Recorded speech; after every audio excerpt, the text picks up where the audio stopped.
MOOC community to our Davidson X MOOC Google Hangout. Today we're going to be with Ken Massey, who developed the Massey method that you're familiar with from the course.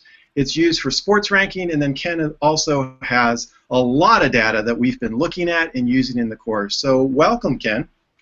Hello, everyone. Well, let me just start on in, because one of the things that I absolutely love about your work is that it was developed as part of your, if I'm remembering right, your honors thesis as an undergraduate at Bluefield College. You're now at Carson Newman College.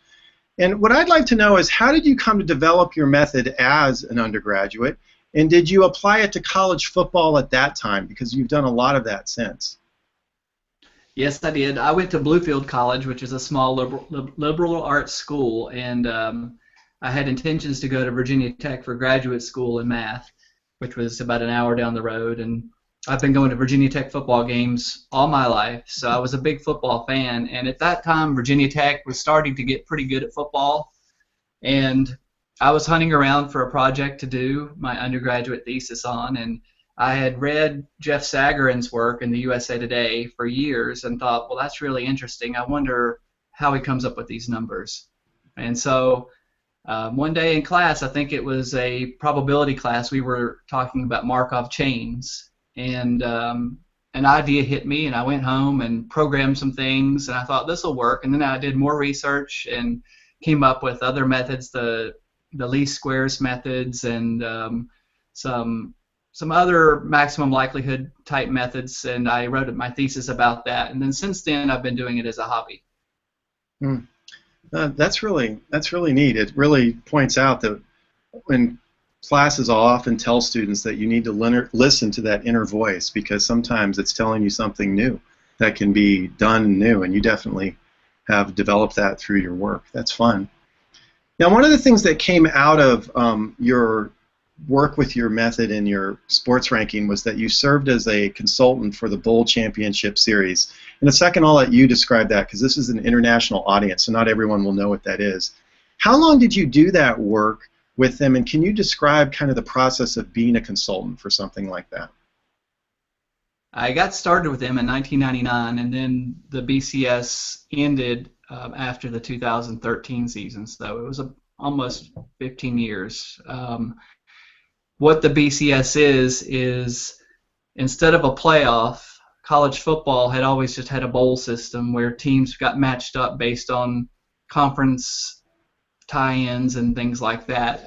But they wanted to go to a more systematic approach to make sure the top two teams would match up at the end of the year to see who the champion was. And at the time, the SEC kind of led the way, the Southeastern Conference, and they were looking at using the human polls but wanting to also tie in an objective measure. And so computer rankings that were starting to be put out there on the internet was still pretty young in the late 1990s, and myself and some of the other people that were doing this just for fun online kind of got in early with the rankings movement, and the BCS called on us to provide that objective component to determine who the top two teams were. So how did that work with them? Because you had your method. Did you kind of have to, I'm not sure negotiate's the right word, but did you have to go back and forth in terms of exactly how the method would be applied to their data? Yes, they never really showed much interest in the math. It was more about political correctness and being able to give people sound bites about how the method worked.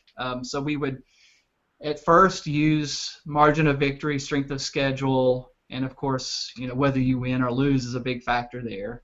At some point, I forget which year, they decided that margin of victory should no longer be considered because it was politically incorrect to have the public perception that a team could run up the score and improve their ranking, which was really not the case, but again, they didn't understand the math, and so they thought it was the case, and perception is reality. So we had to take margin of victory out, which made our job much more difficult, because that's a lot of information. A team that wins by 30 points is much more convincing than a team that wins by 3 points. Yeah, that's interesting. I did some work on the NFL, and we found that sometimes even treating close games as a tie, just to completely removing the score, sometimes helped in the predictability of the method. That's interesting. When you would do that, like, would you physically be with them in the room, and then you would like give PowerPoints that would present it without the math? I'm just interested in how you would even present the method, because I know sometimes in some of my work I have to present it in a very different way than what we develop it in. It was always my wish to present the work, but they never called us to any of their meetings. We never met anybody face to face. It was usually a phone call or an email. Oh, okay. And interesting. I can say this now, but they never even verified that it was computer generated. I could have literally made up numbers and submitted them. It was very, on one hand, maybe it's good to finally have an arrangement where people just trust each other, but I would have enjoyed the opportunity to present to the conference leaders and the university presidents that headed up the BCS system, and maybe enlightened them how these things work. Maybe they could have streamlined their process a little bit better than they did. Yeah, I think sometimes I've noticed that people are so fearful that they won't understand that you don't get to share things that I mean, underneath it is a model that generally they do understand because it fits their intuition of the game. That's interesting. All right, well, you've moved on from the BCS because that's not the way the United States is doing the bowl system at this point. And so do you serve as a consultant now? And if so, what sports and areas do you give insight through your analytics? My main consultant job right now is working with Gannett, the publisher of USA Today, in their high school sports division. High school sports provide interesting challenges, which is why I got interested in that, because college football is one thing where you've got different conferences that play pretty isolated schedules, but high school takes it to a whole new level. We have about 16,000 high schools playing football, and within states you have classes and regions and districts, and it's very interesting to try to compare a team from California to a team from Florida. You can imagine a huge network of connections, and trying to use these mathematical models is interesting, but it also has helped me develop my database skills for collecting data and organizing data and being able to manage larger databases for a big company has been a learning experience. Yeah, that's a question that I wanted to ask you, is that your website has an amazing amount of sports data. And I haven't covered scraping in the Davidson X massive open online course that these students are part of. Can you talk a bit about scraping data? And I'm sure there's a lot that could be said, but just what are some main ideas and thoughts that you have with that? Well, first of all, I highly encourage people who are interested in math and statistics not to neglect their computer programming. Take as much computer programming as you can, whether it's on a online course or at a university, or just teach yourself. Most of my programming I taught myself. Once you learn one language, you can usually pick up other ones. Some are better suited for scraping, others are better suited for actually crunching the numbers or presenting things on the web. For example, I use C++ to do my calculations, or Octave or MATLAB, something like that. I use things like PHP or Python maybe to do scraping, just depending on historically how I develop things. It's kind of a process. I'll build tools, and I try to build the tools robustly enough that I can use them for years and years and just tweak some parameters to be able to scrape different types of sites or compile different kinds of data. Oh, that's interesting. I've done Python, but we've done a tiny bit of PHP, but not much. One thing I was wondering about regarding tweaking, when you just mentioned tweaking the scraping, is that is the original, what we call the Massey method, still the one you use, or have you tweaked that?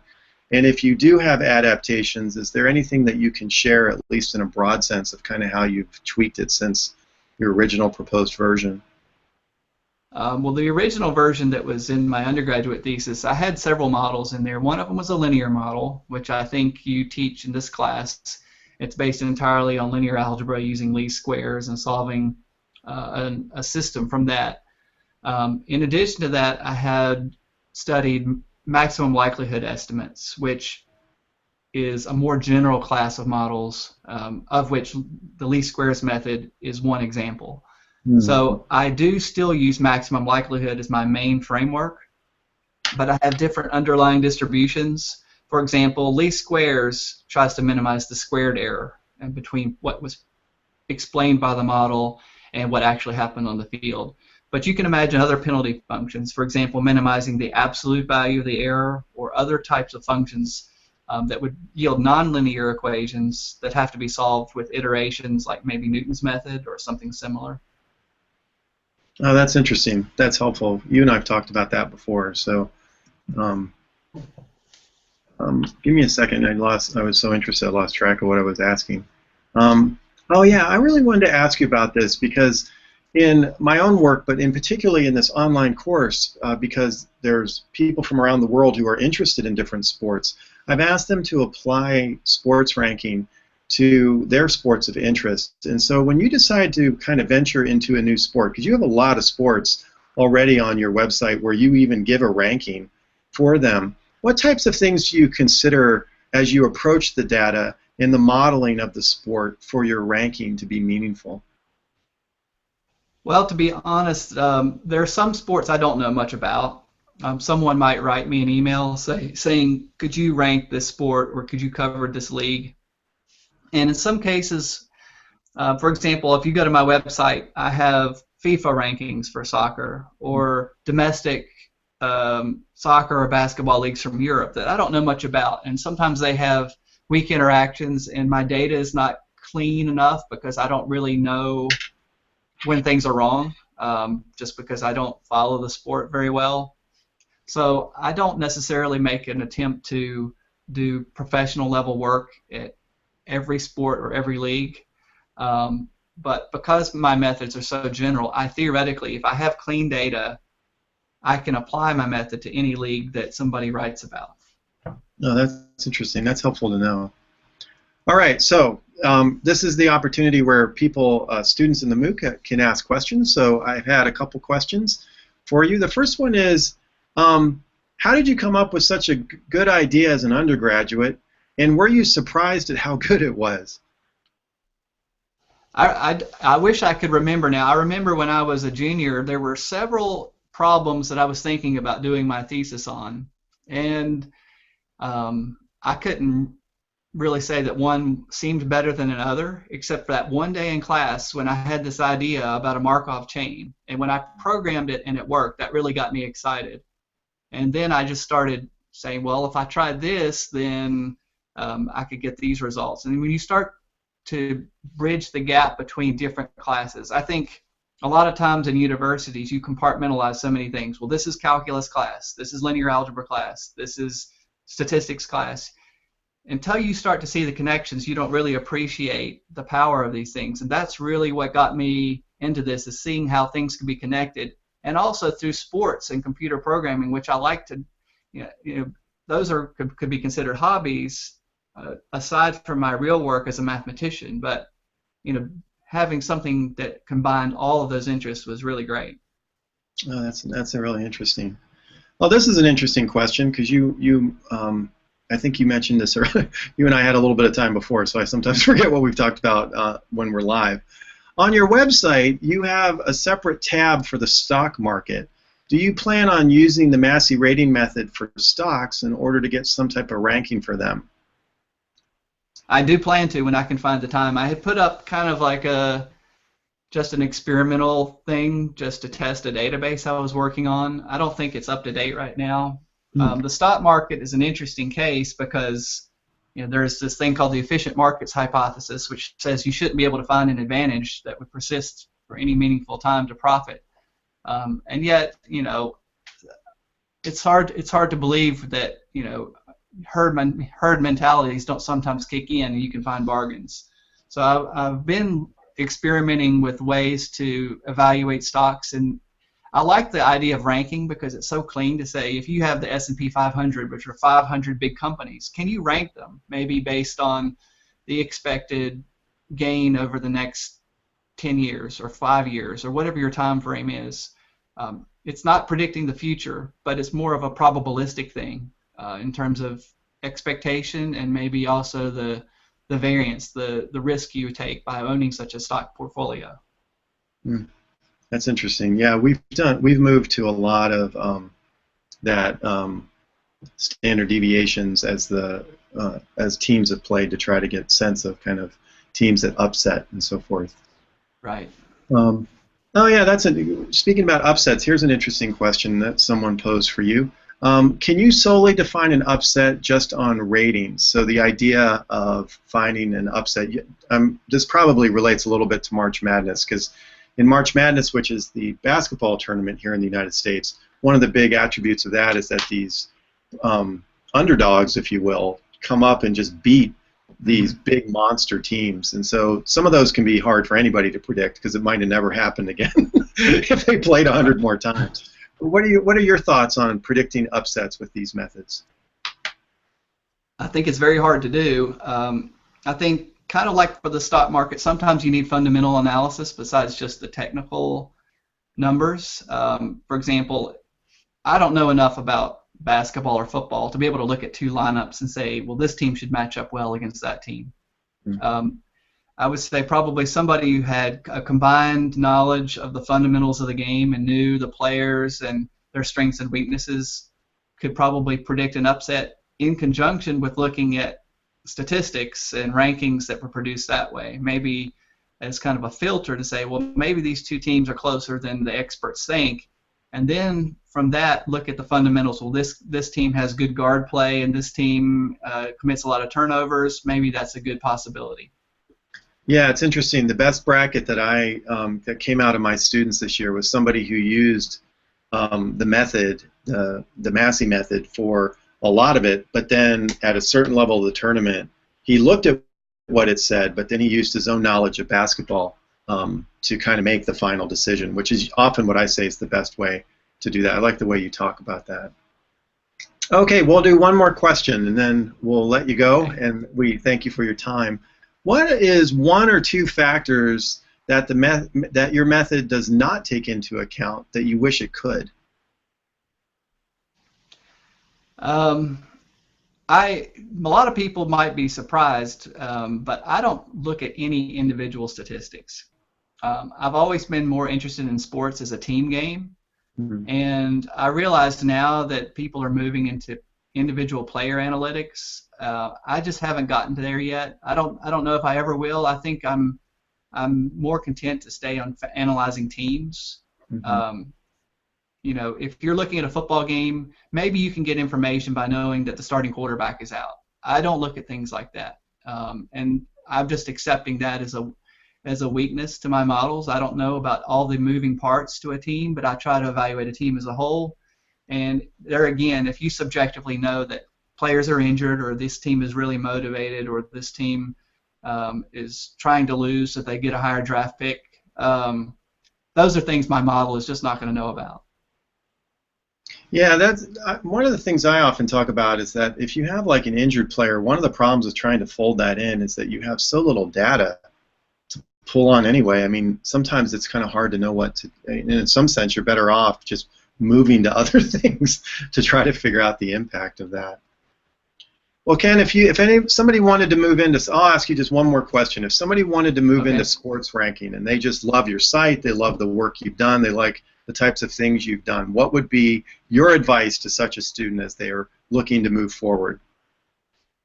I would say just get started somewhere. Don't try to understand everything before you get started. Just try to build a very simple ranking system and then build on it. I've torn down things so often and rebuilt them once I've learned better ways, or figured out things I didn't know at first. And there are plenty of academic papers out there, and I highly encourage people to read what other people do, but to me it's more fun to learn it on your own. It's just the discovering, even if it's something someone else has already thought of, discovering something on your own is the way you're really going to enjoy your work. Yeah, my thing is you can often read the papers when you're stuck, and then they mean a lot more. So, yes. Yeah, I call that the Nike approach. Just do it. Don't keep waiting to understand it. Just do it. Yeah. Well, Ken, thanks so much. every time we talk, I learn things, and I enjoy your outlook on sports and your outlook on math and your outlook on people learning. So thank you very much for sharing with this worldwide audience with the many things that you've done in sports, particularly here in the United States. Thank you, Tim, and I'll be glad to, if anybody has any questions, they can find my email online at masseyratings.com. Okay, great. All right. Thanks, Ken. Bye-bye. Thank you.